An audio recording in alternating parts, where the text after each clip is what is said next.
Hello and welcome to this episode of the Reset Podcast. I'm your host, Maura Miguel, and this is part of my 29 Days of Magic series, where I interview a Black woman a day all throughout Black History Month. And I'm so delighted to have Jasmine Powers, who's a marketing and revenue operations consultant, on here today. It's going to be a great conversation. Take a listen. Hey, Jasmine. Hey, Laura. Well, we're just interviewing away, talking to lots of great women, and I'm delighted to have you on. Yeah, I'm happy to be here. Thank you so much for having me. Of course. So, first question for every single guest is always the same. The answers are always amazing, and I feel yours would be no different. So, Jasmine, what was your first job? Telemarketer, selling websites of all things. Really? Yeah, and I How was old like, were you selling marketing? I was probably like 18, 19. Oh, wow. And so, what were you selling? I was selling websites. So this was, pre WordPress and, Wix and Weebly and all that. And so people, needed people to call them on the phone and say, you need a website for your business. And that was my job. And I actually sucked at it. So to fast forward that I actually do websites now is pretty ironic, but that job was terrible.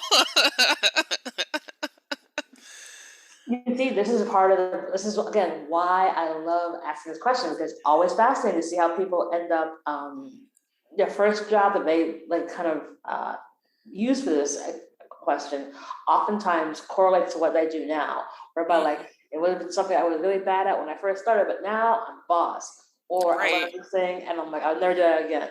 So the fact that like you sucked at it then, now not so much.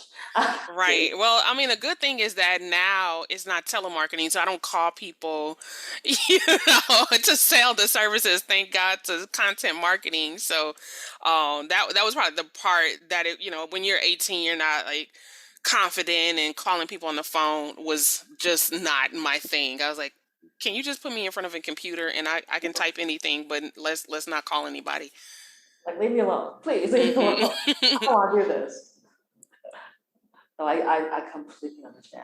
All right, so we go from being a sucky telemarketer to where you are today. What was that journey like?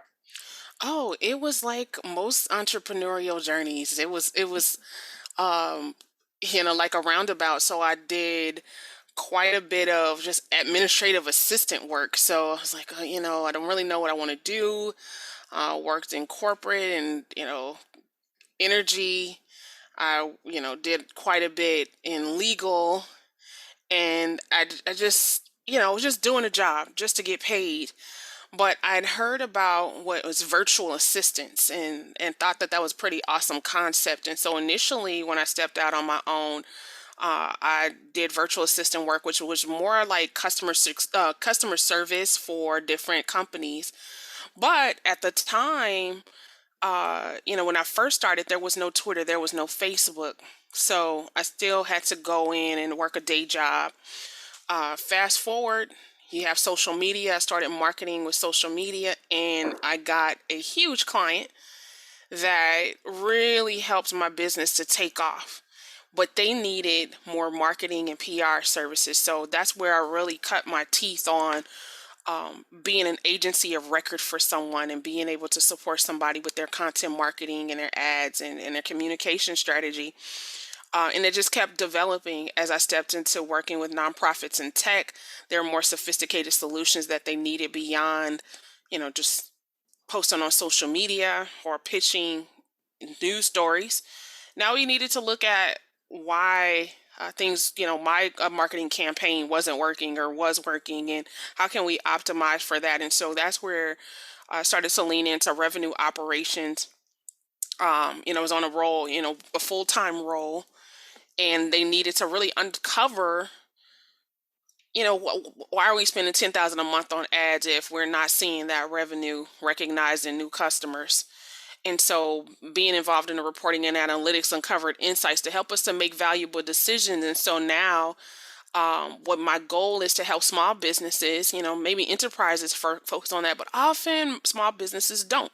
So I'm on a campaign to help small businesses and especially Black businesses to really start to lean into data and analytics, and using that and processes to really build scalable operations. And so, really happy to do that. Really happy to really show people how to operate a profitable business. Ah, awesome. All right. So since you know how to help figure out how to do a profitable business, what are some like kind of first steps um, an entrepreneur should know about this side of the universe? I think the first step, which is super duper entry level, but still often missed, is to employ a CRM. Working from an email or paper and trying to manage and keep things organized is a losing game. And so maybe we're focused and we're really good at delivering whatever the service is, but like the running of the business is the part that just sucks. So having some type of way to like understand customers, know information about the customer, the transactions, and also especially if that CRM is integrated with the marketing system, you can really begin to do some more sophisticated things, especially as it pertains to rolling out the right products to people from different customer segments, and um, putting the right messages to them at the right time, or really just making decisions that will move the business forward, that without a CRM or some type of uh, understanding of your customers, that you wouldn't be able to do, at least not with the greatest efficiency. So I would say that would be the first thing. The other thing is to really like start to dig into your marketing analytics. We're spending a lot on Facebook ads and don't have the Facebook pixel on our website. Start to lean into what is Google Analytics, what is Facebook ads and Facebook Analytics, just at the easiest. And those are free things that you can access, and really understanding what each of those metrics mean and how they impact your business. So I would say those are the two first things to lean into. Awesome. So once you've done that, when's the time they're going to want to call Jasmine? They're going to want to call Jasmine when they may have rolled those things out already. So a lot of the companies that I work with, they already have those things in place, but they are not leveraging them to the greatest ability. So they're wanting to do product launches and really want to make decisions and about that. So call me before you roll out your new app. Call me when you have a HubSpot instance that you only have some data about your customers, but you're not able to send segmented messaging because you don't know who these people are and what their interests are or why they're there. Call me when you want to run Facebook ads and you want it to perform in the long run and not just run it one time and say it doesn't work. So some of those are like key use cases where someone would call me. Uh-huh. And so, as you've been building this, what are some of the kind of things to avoid if you're a small business owner? Because I'm sure there are folks who are like, oh yeah, I can do this all by myself. I don't need to call Jasmine. But what are some of Right. those like well-known pitfalls? I think well-known pitfalls, really, especially for our community, is a lack of resources. And because of that resources, like prioritizing, you have to prioritize. And so what I find is people prioritizing marketing and ad spend. Like they'll just run and start running ads, but what they need to really focus on instead of just spending money is really having a well thought out campaigns beforehand. And so that's looking at things strategically instead of throwing things against the wall. You would get greater efficiency by slowing down and planning, and before you go running to start marketing or selling anything, than just saying, oh, the first thing I need to do is like spend the first $100 I get, I'm just going to run $100 in Facebook ads, because chances are it will not perform as well if you slow down and say, you know what, I'm going to do an SEO strategy and get that same traffic with a free strategy, rather than run running ads, which are going to cost you. So I think that would be the biggest pitfall. Don't just run and start spending money. Slow down and plan. Yes, I feel like this is the thing. I think so many entrepreneurs think, okay, I saw it on the internet, and so therefore I have to go ahead and do it. And let me just, but I also I can do it myself. I don't have to call anybody, and then problems. Problems, yeah, definitely. The thing is, and I've benefited from it as a consultant. There's a large market of entrepreneurs who make money from selling specific tactics. These ads are the key to $1 million business, and this strategy, is the key to $1 million. Get an Airbnb, and this is the key to. So there's like these individual tactics that worked for this person in their specific business. So there's no consideration for a new entrepreneur. They don't know that there's these other elements that's beyond like this one tactic. Other companies do. They have product managers that make sure that, first of all, the product is worth running an ad to. If your product sucks, an ad is not going to help. That's what It's not going to help. But no one wants to hear that their baby's ugly. Yeah. So So like that's you the gotta first like part. slow down and like work on some of those other elements, and maybe you don't have the sophisticated understanding of like what an enterprise does, but there's some really key things that you can do, like surveying people to see what they actually want before putting it out in the market, and monitoring Twitter communities or Instagram hashtags to see how people are engaging around like this particular product, and then that can inform how you're going to market and what you're producing, the kind of do we do text, or do we do podcasts, do we do Twitter spaces, what are we doing to market the thing? What does sales enablement materials, what do we need, decks, do we need use cases, kind of going to that instead of saying boom, an ad is what you need, because that might not even be the right motion. A lot of businesses need a sales motion, not just a marketing, not just ads and blogs. They need somebody on the phone calling and prospecting.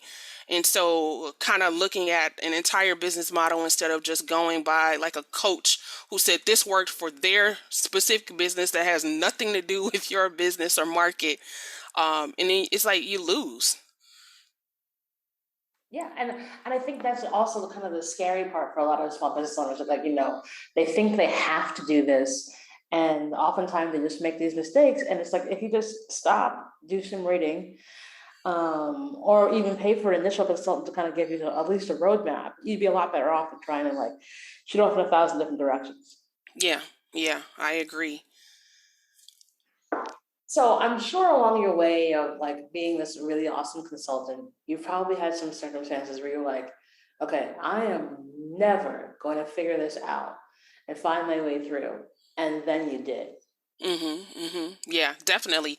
I think we all do. And my challenge had been specifically targeting the wrong market. The easy, somebody who can make a quick sales decision or make a decision to work with somebody usually was like a new person who has Shopify and they just want to get a website up. But what I realized is what I know has a customer with different priorities. So the people that I wanted to help, their priorities were much different than what I could solve for, like what I wanted to solve for. So going into like tech and working with digital agencies or working with nonprofits who really need to optimize campaigns to attract $1 million donors, those types of things, with a different priority and different budgets, I was able to pivot. Now what I still want to do is still be able to make that what I know available to make it available down market, but it would look like a course or a free community that is sponsored by corporate dollars, rather than trying to say, hey, small business that doesn't have resources or doesn't understand what an analytics dashboard is, I want to charge you $5,000. And they're looking at me like, yeah, I can't do that, baby. I'm sorry. I love you, but I can't do it. Let me go over to, huge MarTech company who has an understanding of why this is so important and who's happy to sink, money into this, solving this problem over time, which builds a sustainable business for me. But then that can also then finance how I help other people who may not be able to invest in that right now. Wow, really good stuff. So, thinking about all the stuff that you've been able to do and the success you've had, what do you think you'd tell 18-year-old Jasmine? Don't listen to these people out here telling you that you're not smart or you you don't deserve to be at this table. Just don't listen to it. I think I held myself back because I didn't think I was fully capable, because I was, will reach out for opportunities and they'd say, no, and I'd stop. But now, having proved to myself what I'm capable of, is like, let me go all in. And if I, hit a wall, that's one thing, but you never stop. So I think I would definitely tell, just be resilient and keep going. I think that's the key because, like, I think sometimes folks, especially when you're out there as an entrepreneur, they're like, "Yeah, you don't know, you're young." I'm like, "Actually," Yeah. Yeah, like, sometimes we have visions for ourselves that other people can't see, and not to fault them, they just can't see it. That's okay, but we don't have to adopt that perspective. And so it's important, if we are people who are around young people, to not put caps on what we think that they can do. Like, give them all the resources and tools that we can to set them up for success. um Support them, encourage them. It can just be as encouraging as, like, you can do this, rather than letting fear tell you them that they can't, or whatever. But I hear it a lot, I see it a lot of fear laced advice that discourages not only young people but even entrepreneurs older than me. So just being more encouraging and letting people know that really it's possible. You have most of us have, just within, even if it's not monetary resources, we have the mental capacity to go out and get the information we need to achieve a lot of what we want. Um, Even going after funding and access to capital. No, we're not being invested in the same amount as other groups, but we can at least get what we need to get started. And so just not telling people, like, no, you can't, or this gonna be hard, so therefore you shouldn't try. I think that's all bad. no, I think you're so right, and I think it is really important to sort of hear those words of affirmation and, like, yeah, go for it, you can do it, and keep that negativity out, and come from a place of abundance and not think of a place of scarcity because it's like once you start letting go of that fear, so much opens up for you and so many opportunities open up for you because, like, you're like, yeah, I got this. Let me roll. I'll make this Hmm. happen. Come hell or Yeah, high water. right. Absolutely. So you're probably really busy. I'm sure you are. But how does Jasmine take care of Jasmine? We I need to am. go there. Oh, one of the my favorite things to do is cook. So I will. Especially during the pandemic, going Like, out, going out and just eating really good food in New Orleans was what I did. But for me, just the art of cooking is therapeutic. So I make sure, buy good food, cook good food, eat good food, and and that is one way. But I also do a lot of, like, Bible reading, Bible study, and being around, like, really positive people that are also, like, reaching out and achieving the things that I want to accomplish, to make sure that I'm fed, that I'm full and not drained. I also am really good about scheduling my time, and doing simple things. Like, I have zero notifications on my phone. My ringer is off. If we don't have it planned, we can't talk. Uh, wait, how do you do that? Whoa, hold on. How does one do this? I don't know. how does I can sit one here. go? Look, one goes to their settings and turns off notifications for everything. If I need to Um, check my emails, I go and check it when there's a designated time to do that. As far as phone calls, I do make appointments with my friends. There are some people that, fast track. You can call me anytime, like family or really, really close friends. But for like just random people that I know, just picking up the phone to call me, that was something that really killed productivity very early in my business. They like would pop up at my house. Oh, you're at home. Well, I can't show up on your job. I work at home. Don't come over here. So I made it really like I had to be really strict and protect my time and also try to keep a schedule that didn't leave me burnt out. In a way that I can't perform. I'm so depleted because I'm available to everybody now. I don't have the energy to actually fulfill work. So it just got to, even though it seems very stringent, it also opened up a lot more freedom and time for me. That is amazing. I don't know how you do that, and I just tip my hat because I don't know of any universe where I can actually not have notifications on my phones, But plural. like, is everything that urgent? Like, is it like, will people die if you don't respond in that moment? Because like, I remember when we had like pagers or like not even that, the phone that hung on the wall with the cord.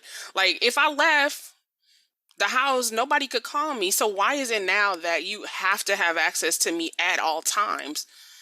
I'll see you at, we can make an appointment to call unless it's an emergency. There's no need for you to be calling me or pinging me or doing these things. And Slack, which became incredibly popular during the pandemic, killed productivity so much for our team when we could just say, let's have a regular cadence for, going over issues or let's, to discuss our roadmaps. Like there was like we found much success by reducing meetings and scheduling times to just address all of these things that may have come up during the week that were not urgent.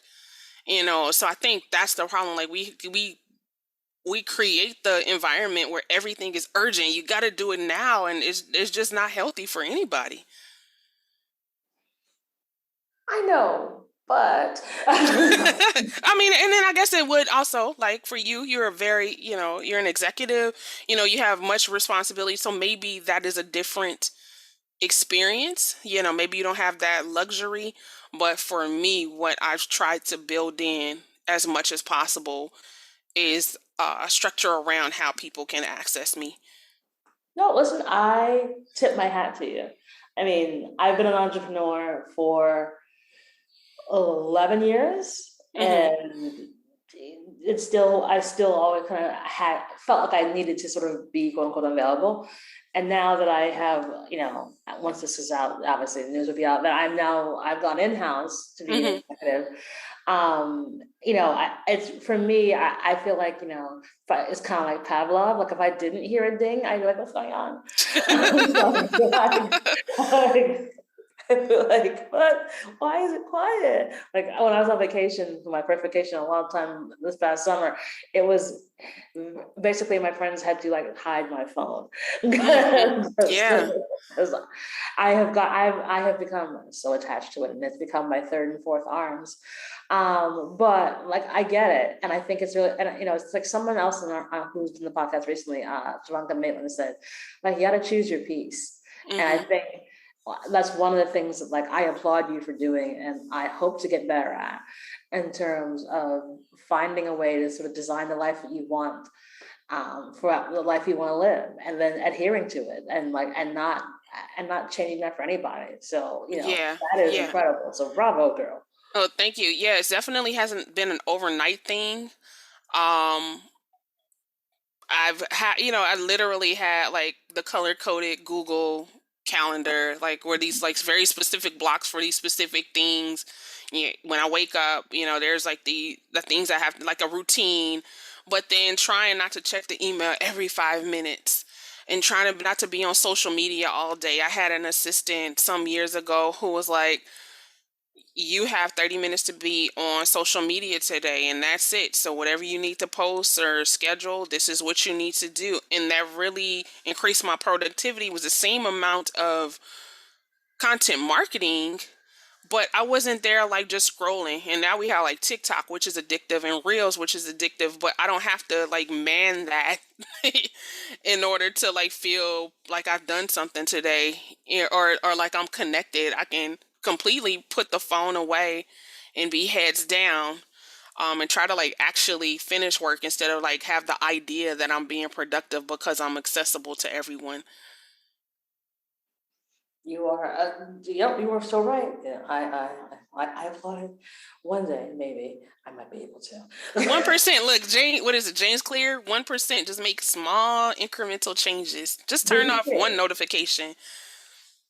Well, I mean, my phone does not ring. I did turn off the notifications on my Apple Watch, so there's that. Okay, okay.